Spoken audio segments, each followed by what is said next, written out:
All right, I want to discuss the psychology of the police now. Um, some of these videos are too long, and so I won't play all of them. Some of them are from live streams that I'd have to dig for a long time. But basically, I just want to talk about what I think is behind a lot of this police aggression that we're seeing, because I don't think it's so straightforward as like every cop is racist or this many cops are racist. Like, I don't think anyone in their right mind really says that. That's way too simplistic. There are so many things going on here, and psychology for any individual is so complex, and then you have group psychology on top of it. But I do think that I can identify some of the things going on. I do think I could offer some insight on what is happening and why. Sorry, my mic is too loud. I'm turning it down. Alright, so I've already showed this, but this cop...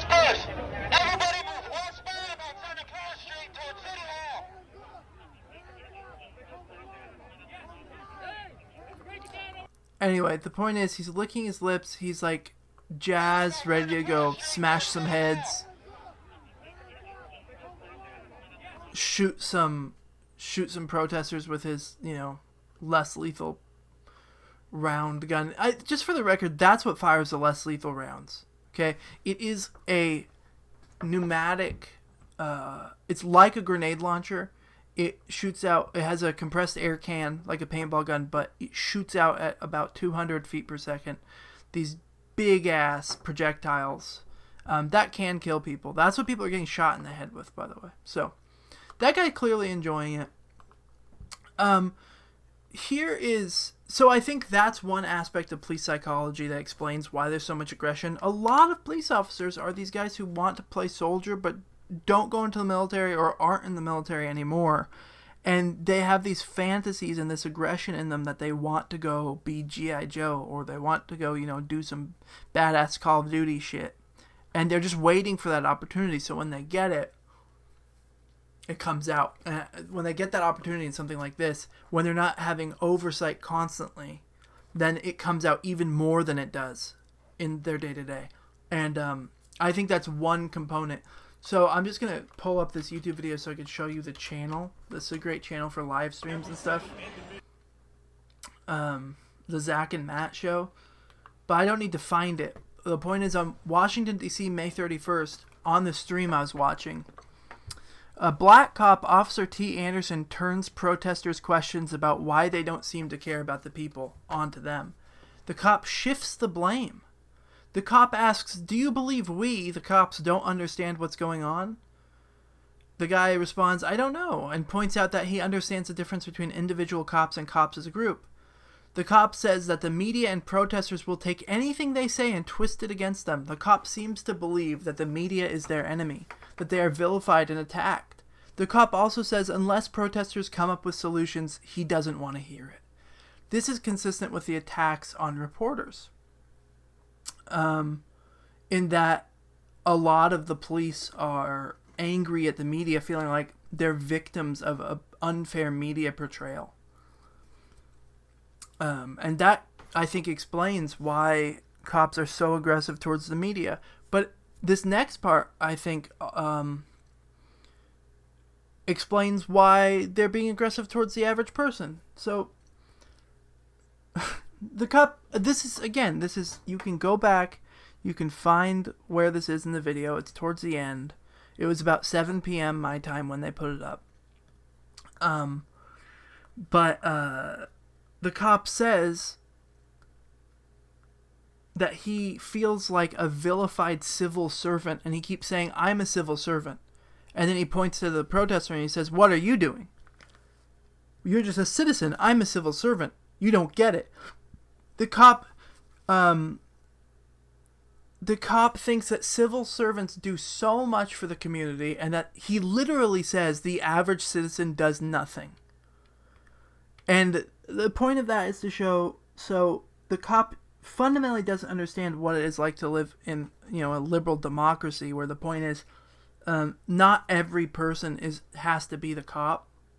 Not every person has to be the president. Not every person has to do everything to survive. We can rely on each other, because in a state of nature, we would not have very happy lives. So we can have different roles in a society, and elect people to have those roles to manage things. That's what representative government's supposed to be.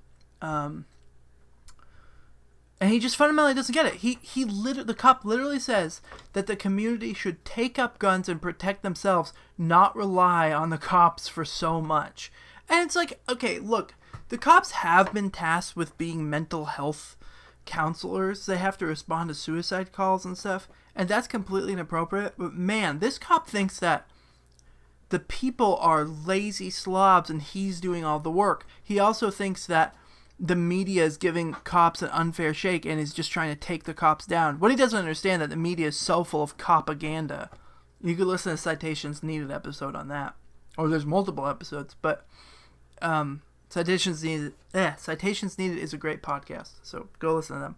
But this cop really feels like the media is his enemy, the people are apathetic, lazy, and don't deserve protection, and that, here it is right here, the cop does not believe that law enforcement has put protesters in the position to retaliate or escalate. He thinks that the protesters are the enemy, the media, the people are the enemy. He is the civil servant, and you know what? I've heard that from a lot of cops. They don't see citizens as people they're serving. They see them as beneath them. And there's this tribalism in these police departments. And I think, that aggression plus the internal aggression that some of these cops have, they want to play soldier, plus the tribalism of cops are brothers and we've got to have each other's backs, plus feeling that the media and the people are your enemy, that explains a lot of what's going on. Those are all different components of the police psychology as a group. So this is Oklahoma City, June 2nd. I'll just show you the picture. I've already covered the Oklahoma City, how brutal they've been when the protests here first started. But Black Lives Matter called for the police chief to step down, and this is That's the right. response. Black Lives Matter leaders and Mayor David Holt, they've been meeting for about an hour and a half now, since 4:30, but that meeting is not open to the public. One of those demands is that Oklahoma City Police Chief Wade Gorley apologize for what they call a lack of leadership and then resign. Neither one of those happening today. We just want Chief Gorley to know you have nothing to apologize for and absolutely no need to resign.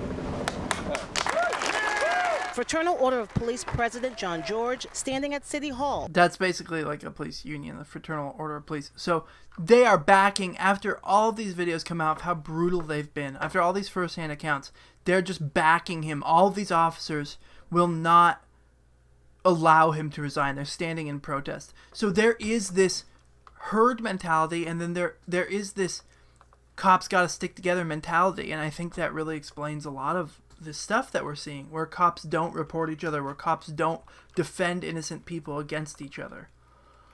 Long Beach, California, June 1st, the following Reddit post was created by someone claiming to be Long Beach Police Department. I've linked to it here. I'm not going to read this whole thing. But basically, this cop tries to explain his perspective, and he says there's a lack of leadership. And he has reported several of his people, and he recognizes that he, is probably part of the problem. But there's still a shifting of blame. He keeps saying why exactly the brass gave the order to use less than lethal rounds on an otherwise peaceful crowd with only a few bad apples. We had the technology to identify vandals in the crowd, and we want to know why that wasn't better utilized. Okay, so this cop and presumably other cops are aware of how it's inappropriate to use these less than lethal rounds, presumably also tear gas, why that's inappropriate. But they're shifting the blame onto their superiors for giving the order. They don't see themselves as having agency, like they can resist the order. We're just following orders. Well, guess what? The Nazis also followed orders. The point is, you're not supposed to be a mindless drone. Guess what? A cop isn't on a contract to where if they leave the police department, they get shot in the head or punished. No, you can quit. A cop is a civilian job. And I know that cops don't think that's true. I know cops think that they are, a lot of them feel like they are not necessarily, although I just showed you that source of the live stream. A lot of cops do feel like they're superior to civilians, but a lot of cops think there's a fundamental divide between cops and civilians. The problem is, police forces are not supposed to be military. They're supposed to be domestic. They're supposed to be helping citizens. They're supposed to be within the communities that they're policing. They're not supposed to be like the military, where they feel justifiably that they're in combat zones. It's just insane and disgusting. So, I mean, I get this guy is not the worst cop ever. He's showing some sort of understanding, but he's shifting the blame right here. Why did the brass give the order to use less than the lethal rounds on an otherwise peaceful crowd with only a few bad apples? We had the technology to do better. Why didn't we? Well, why'd you follow the orders? Gosh, it's just, you have agency. You're a person. You're a citizen in the United States. You don't have to obey every single thing that they tell you to do. You could quit. You could stand down. You could tell your fellow officers, don't do what they're telling you to do. This is evil. And you can try to help. But no, you're not helping. You're shifting the blame because, you know what? I'm sorry, this cop right here, I don't care. I understand that he's showing empathy. You're still being a bad person. You're still being evil by following these orders. So go read it. It's in the document. I'll link the document.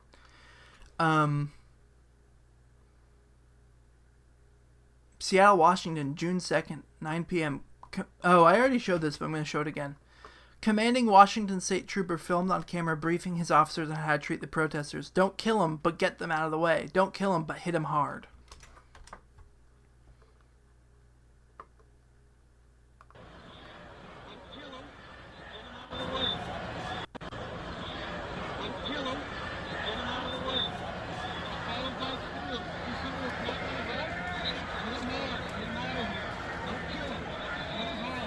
Don't kill him, but hit him hard. Okay, that's clearly showing that they're aware of what they're doing. They're being commanded to do these things by their superiors, and they're not disobeying. Their superiors are literally telling them, don't kill them, but hit them hard. Why do you even have to say don't kill them? That shouldn't even be a possibility, not to kill them. But hit them hard. Hit him much harder than you normally would, but not enough to kill him. Why do you even need to say that? The level of force they're using, they're having to rein in their officers because it's that dangerous. It's insane. Gotta turn my mic down again because I'm getting passionate. So I think that shows, the psychology of the police is that the commanding officers, the superiors, and the grunts, they're aware of what they're doing. They just want to do it. They think it's right. They know what they're doing. They're not just pawns. Here, I'm just going to flash the tweet so you can see the source. So this guy is not friendly to protesters, by the way. Sent by a source I trust from an NYPD officer on the streets last night. Written by an NYPD officer on the front lines tonight. The world needs to know. Almost 32 years with NYPD, I've never felt such disgust, hopelessness, and anger. Manhattan was occupied territory tonight. We were totally outnumbered by miscreants. They were brazen, laughing, and rampant. It was so prevalent there was nothing a police officer could do according to the rules and expectations of the Democrat Party. This clearly shows that they see the people as enemies and our country and our cities as a war zone. It also shows that they are right-wing and hate the Democrats and feel that they are the police's enemy. Our leaders took knees of solidarity with protesters during the day and then had a dick forced down their throats at night. Zero leadership, zero courage, complete and utter pandering. And I heard the Bronx was even worse. I didn't hear one person say the name George Floyd. It was complete anarchy and savagery.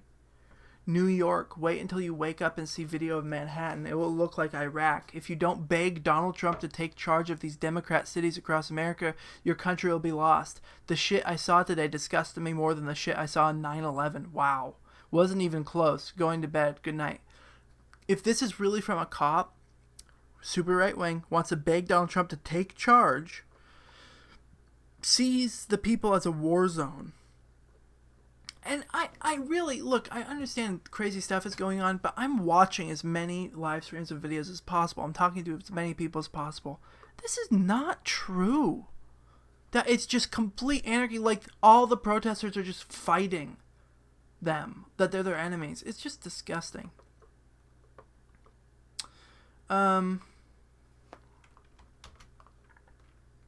Here is some pictures. So, I'll go to the original tweet first. Multiple cops have been seen with Punisher badges or Punisher patches. Now, this one's harder to explain in that if you don't understand what the Punisher stands for, not as a comic book hero. These people don't even read the freaking comic books or anything.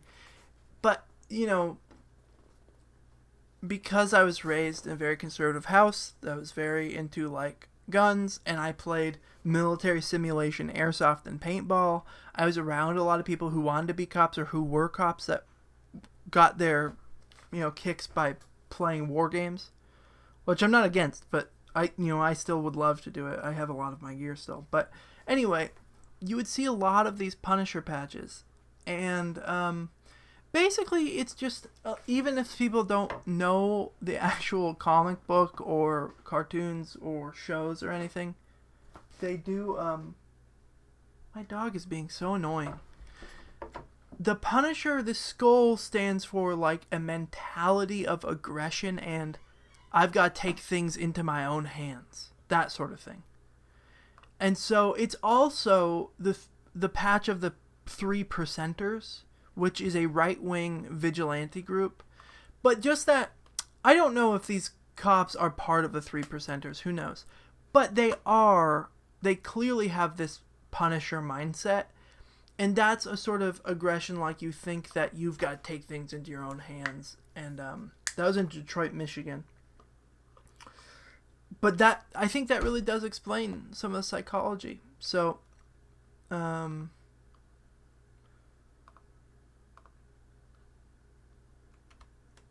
zoom into this and look. Oh, come on. I hate how Google Docs, like, you try to zoom in and it, like, breaks. Hello? Okay, there it goes. So this is from New York City Sergeants Benevolent Association, which I don't really understand what it is. It's I guess it's basically like a police charity and group. I don't think it's a full union. I don't know. It doesn't matter. The point is, it's written by a police sergeant to another sergeant. I am being inundated with calls, text messages, and emails pleading for help. Please know I'm reading each and every correspondence I receive. I want each of you to know that I'm very much aware of everything that's occurring in our city. I know we are losing the city.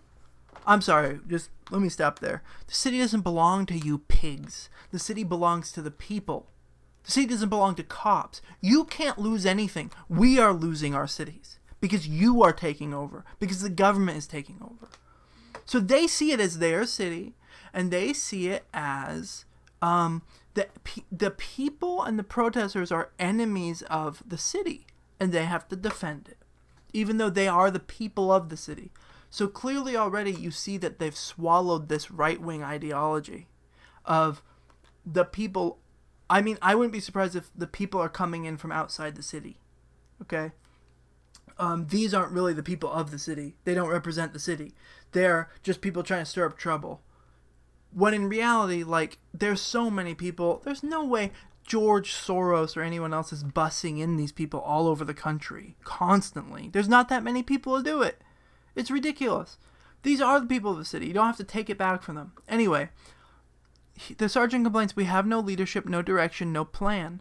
I know you are being held back and used as pawns. I understand. I'm one of you. I'm doing and I will continue to do everything I can to protect you and the people of the city. But the people are the people out in the streets that you're shooting. So I'm asking you to please stay together and stay strong. Hold the line and protect each other. Stand shoulder to shoulder and do not give up. Never give up. I hear you. I'm aware and soon everyone is going to hear you. Help is coming, and we will win this war on New York City. Remember, you work for a higher authority. It's good against evil, and good always wins. They really think that the police are good against evil, and the police are the good guys. Here are some of the messages this sergeant is receiving and passing along. The following are some of the messages I'm receiving. Total nightmare last night. The executives, the NYPD, are going to get a member of the service killed. They have no plan set in motion. You have inspectors and chiefs running around the city with no direction. Leave the police work to the frontline supervisors. I've been at these riots since the beginning. I've been hit with eggs, bricks, rocks. You know what? I don't care. You know, as a cop, you're taking that risk. Also, eggs, who gives a shit? Bricks? Yeah, that sucks. That's bad. Rocks? Yeah, that's bad. But you know what? You're in riot gear, and you're responding to water bottles and cups of water with disproportionate force. So it's like, you're a hypocrite. I don't advocate throwing bricks and rocks at police. And most of these protesters don't. And to my knowledge, that is really not happening. To a great extent. And yet, the police are still, in way more times than the protesters start anything, attacking the protesters with inappropriate force.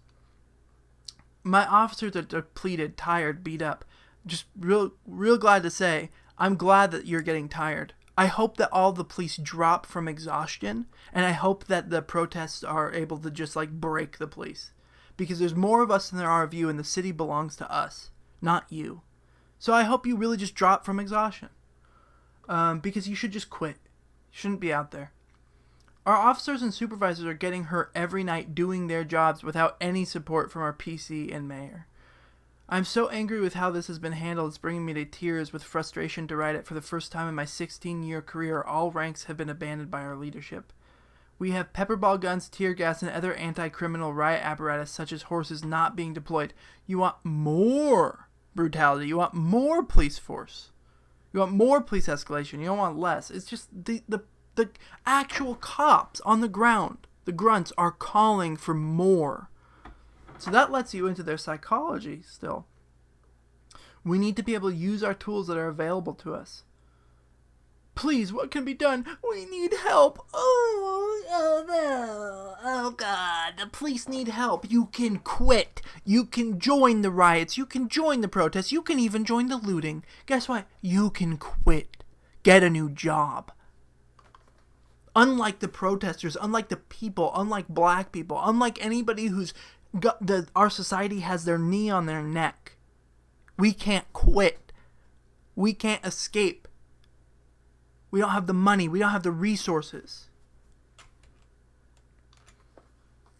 You can quit. You do not have to put yourself at risk like this for some disgusting ideology. Now let's see if my Google Docs ever loads again. There it goes.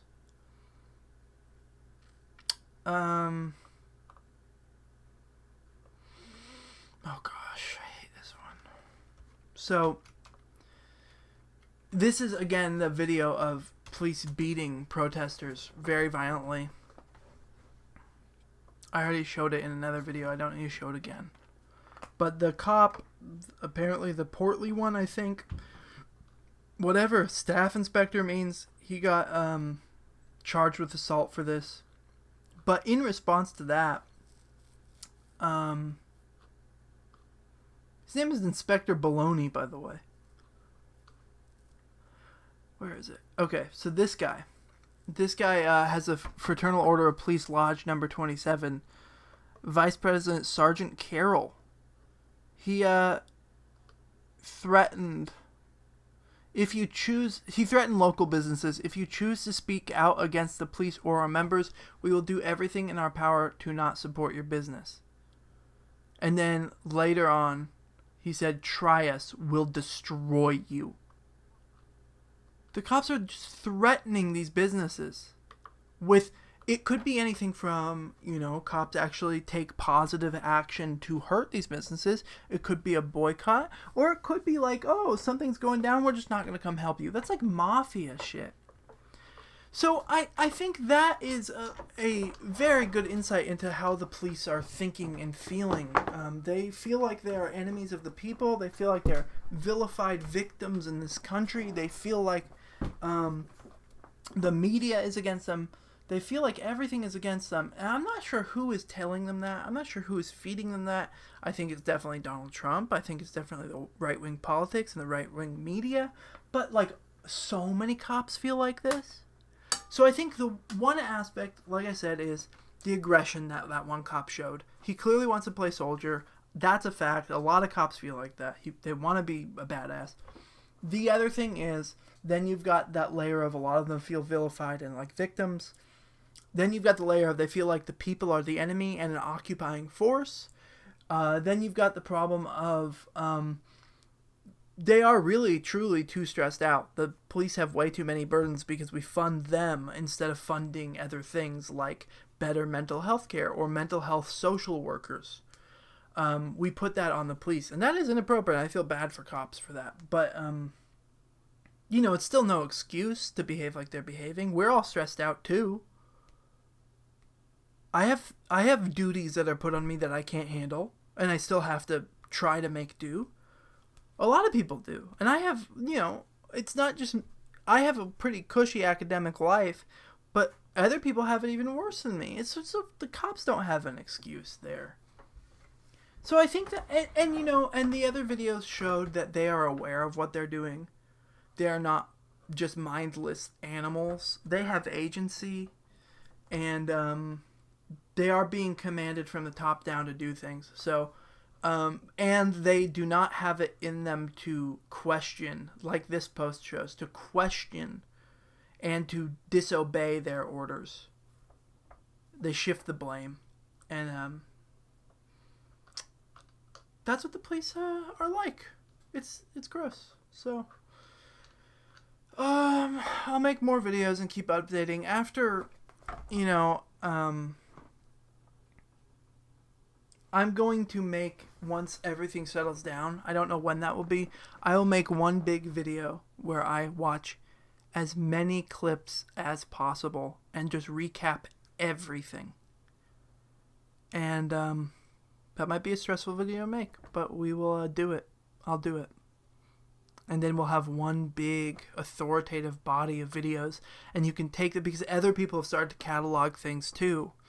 And they have a lot of good videos that I don't. So hopefully maybe we could all band together and make like one gigantic database, and then also make like a set of montages with, I think the commentary is important because if you just see the videos, you can always doubt and take it out of context. But the thing is, I am watching these over and over. I'm talking to people there. I'm looking in comments. I'm looking at these tweets to analyze what's going on so I can actually tell you what's going on. And I don't like, again, I'm not only focusing on the bad the police are doing. I'm also putting in this document the shit the rioters and looters are doing. So you can trust my analysis of these things. I'm not trying to paint the cops in a bad light. They're painting themselves in a bad light, and that's the truth. And if you deny that truth, you're a freaking fascist at this point. And I would say if we exhaust the cops and win, get ready. Because you are losing control of this country. And if you guys start winning, if the cops do not show signs of backing down and our government does not start doing things, then I say still get ready because you're going to start killing us. And then I myself am nonviolent, but I know many other people will not take it. You will invite violence upon yourself and your households. So get ready for that. Because I may be willing to become a martyr, but I don't think most other people are. And I don't even know what extent I am. So if you push people too far, just be ready for the consequences. Because you're seeing that people will not take whatever you throw at them.